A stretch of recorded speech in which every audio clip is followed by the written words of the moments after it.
Porque uma vez concebido, já é um ser que está crescendo. E essa pílula já está sendo. Então, quer dizer, é um país que está investindo da forma errada, da forma contrária. Vamos caminhar um pouquinho aqui. Tá, abstinência. O governo americano, por mais sendo um governo cristão, a palavra que eles usam é abstinência. Abstinência significa não fazer. Então, quando a gente fala de sexo, e nós falamos assim, o nosso programa de sexo é abstinência para os jovens. Eles não vão fazer. Agora, para nós cristãos é diferente. A Bíblia fala de pureza. Pureza. Abstinência significa não fazer. Quando nós falamos de sexo. Agora, pureza não é a mesma coisa. Pureza significa esperar o projeto de Deus. A palavra pureza significa esperar o projeto de Deus. Eu estou lendo um livro essa semana. Eu comprei mais alguns livros até para compor essa palestra. Eu comprei um livro, O Altar da Imoralidade Sexual. E depois, do mesmo autor, Steve Gart, eu comprei o livro dele, que é o testemunho de vida dele. Há 20 anos ele criou um ministério chamado Pure Life, Vida Pura. Aí ele fala muito sobre isso aqui, o projeto de Deus é de pureza. E ele fala, aí tem muitos testemunhos. Quando a gente começa a ministrar nas igrejas, nós começamos a encontrar muitos testemunhos também. Eu vou falar alguns testemunhos, dos quais eu estou ouvindo bastante por aí. Mas vamos caminhar. Então, uma coisa que você precisa entender: o projeto de Deus, quando ele pede para alguém aguardar o casamento, é de pureza. E agora nós vamos entender por que pureza. Verdades e mentiras sobre o sexo. Por que Deus criou o sexo? Isso aqui é bem claro. Isso aqui é mais estudo de casal, mas nós já temos que falar. Deus criou o sexo com 3 finalidades. A Bíblia deixa bem claro que a primeira finalidade do sexo é a procriação. A procriação. A segunda unidade do sexo, o segundo ponto é a unidade. Somente no ato sexual, o casal, quando estão na concepção do ato, eles se tornam um. Este é o maior ponto que o ser humano se torna um. Na prática do sexo. E terceiro, Deus criou o sexo para recreação. Quer dizer, Deus quer que o casal seja feliz. É um momento de felicidade para o casal. Agora, tem uma descoberta dos cientistas muito boa. Aqui eu coloquei que é o poder da ocitocina. Os cientistas descobriram agora, por último, um hormônio que o nosso cérebro libera, chamado ocitocina. Alguém aqui já ouviu falar da ocitocina? Alguém aqui? Ouviu falar? Irmão, tem 2 pessoas aqui que já ouviram falar da ocitocina. A ocitocina é um hormônio que o nosso cérebro libera no momento do sexo. Somente no momento do sexo o cérebro libera esse hormônio. E esse hormônio diz para o teu corpo se apegar à sua parceira ou ao seu parceiro. Então isso é muito forte, isso é muito forte. É um sentimento de empatia. A psicologia define muito isso. É um sentimento de empatia. Então, por isso que a Bíblia fala que no sexo há unidade. Porque você se sente pertencente a outra pessoa e a outra pessoa se sente pertencente a você. Você faz parte dessa pessoa como essa pessoa faz parte de você. Você quer que eu diga para você? Essa menina e este rapaz terão problemas de depressão, terão problemas mentais, terão problemas quando chegarem no casamento. Tá? Você sabe por que o índice de divórcio aumenta cada vez mais? Porque os jovens vivem essa vida livre, né? Hoje, que é tanto pregada no Brasil, que você pode ter vários parceiros, e quando ele se casa, ele não consegue ter um único parceiro. Ele não tem paz para ter um único parceiro. Então, amados irmãos, o diabo, ele está investindo em cima dos nossos adolescentes, em cima dos nossos jovens, para perturbar a mente deles. Porque uma vez que eles destroem eles, ele está destruindo a igreja de amanhã. Ele está destruindo os projetos de Deus para a tua vida, para o casamento. Entende? É tudo, uma cadeia de coisas que vão acontecendo e que vão atrapalhando. Então nós precisamos entender por que Deus criou o sexo.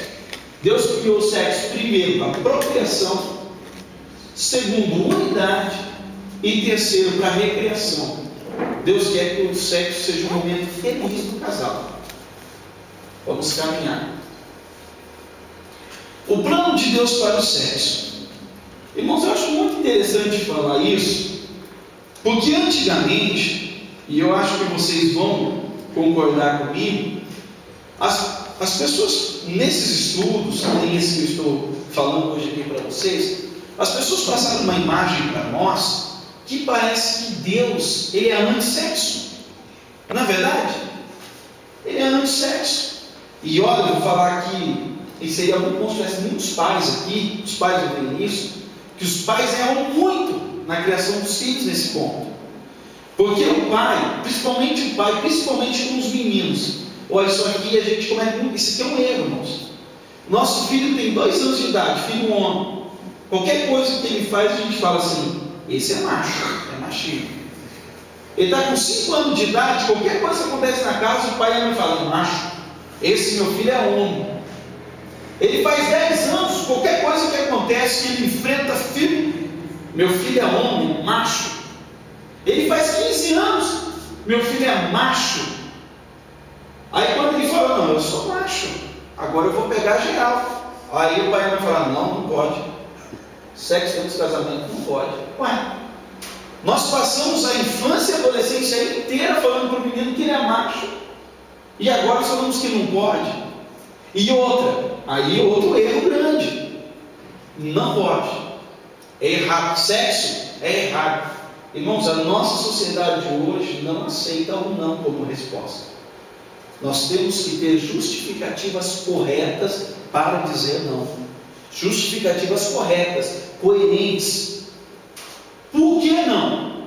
Sempre a resposta vai ser essa. Por que não pode antes do casamento? Porque não pode, acabou, assunto fechado. Isso não resolve.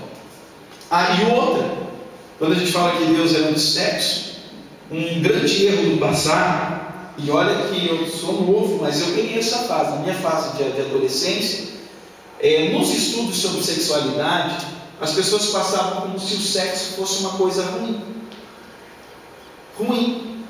Aí, quando um menino da igreja, infelizmente, erra, peca, ele volta falando para todos os outros, não é ruim não, é bom, porque sexo é bom. É plano de Deus, Deus criou. Podemos dizer que é a melhor coisa que Deus criou para o homem e para a mulher. É algo muito bom. Então não adianta hoje reunir um monte de jovens para dizer assim, sexo é ruim.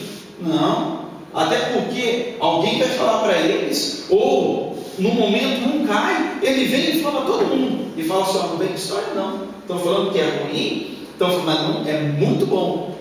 Agora eu quero dizer para vocês uma coisa, que tem que estar aqui, ó. Essa decisão é de vocês, não é minha. Eu já estou muito bem definido, casado há 10 anos, feliz da vida. Mas essa é uma decisão de vocês. Vocês têm que entender uma coisa, você tem que decidir dentro de você, ó, sexo é bom, mas Deus tem um plano para a minha vida. Então eu vou seguir o plano de Deus. Qual é o plano de Deus? Pureza. É o que nós falamos, não é simplesmente abstinência, é pureza.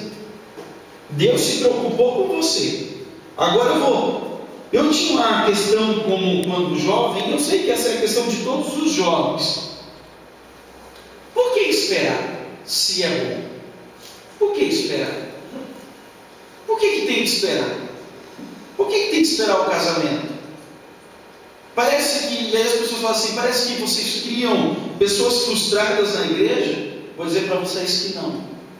Eu me lembro no ano de 98, faz tempo isso, 98, eu estava no colegial, e no colegial teve uma pesquisa sobre sexualidade, não feita por igreja nenhuma. E aí pegaram, fizeram várias perguntas, e todo mundo respondia sobre a liberdade sexual, sobre a liberalidade que existe, e é tudo liberado, e tal, e todo mundo respondia perguntas assim. E por último, tinha uma pergunta que era dissertativa para escrever. Aí tinha uma pergunta direcionada aos rapazes e uma pergunta direcionada às moças. E veja bem uma coisa, o Brasil é um país machista, entende disso? E a pergunta era assim, bem desse jeito a pergunta: quando você se casar, você se casaria com alguém que já teve outros parceiros ou outras parceiras? Por incrível que pareça, 95% dos 1000 rapazes que responderam aquela enquete disseram não. E alguns, sabe o que colocaram? Colocou assim: quando eu for me casar, eu vou procurar a moça lá na igreja dos crentes. Ele sabia onde ia procurar a moça. Agora, já entre as meninas, não. 50% disse que tudo bem. Por que isso, irmãos? Porque nós vivemos num país machista. Um país que diz que, culturalmente, que o homem ele tem mais espaço que a mulher. Então, e nós temos uma visão cristã diferente, então nós precisamos cuidar disso. Então, Deus, veja bem, o plano de Deus para o sexo, Deus deseja que você seja feliz no sexo.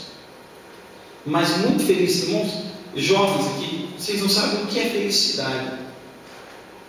Você se casar com uma moça, e essa moça que se casou com um rapaz, chegar para a sua lua de mel, e vocês sabem que vocês são um do outro. Isso é pureza. Isso é uma coisa que a televisão não fala, porque está mostrando só o outro lado. Está mostrando o lado de se divertir, está mostrando o lado de viver a vida.